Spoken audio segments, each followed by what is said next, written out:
pasitikėjimas savim paauglystėje būna pasiekęs absoliutų dugną. Paauglystėje socialinis nerimas, aplinkinių baimė, vertinimo labai ryškus. Kas iš jaunimo klausotės, tai galima turėtų manyti, kad bus tik geriau toliau.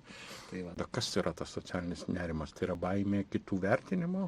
Iš esmės, galima taip ir pasakyti, tai yra nerimas, kuris kyla socialinėse situacijose, kai kažkas stebi ir tada žmogui atrodo, kad jisai tarsi atsiduria dėmesio centre ir taip, kaip taisyklė, žmogus mano, kad jį kažkaip neigiamai vertins ir tada kyla nerimas.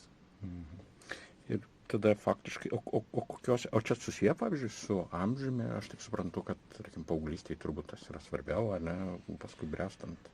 Taip, jeigu kalbant apie amžių, tai iš tikrųjų paauglystėje socialinis nerimas būna labai stiprus.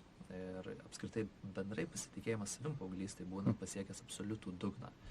Ir tada tik tai geryn, jeigu kažkas iš jaunimo klausotės, tai galima turėtų manyti, kad bus tik geriau toliau.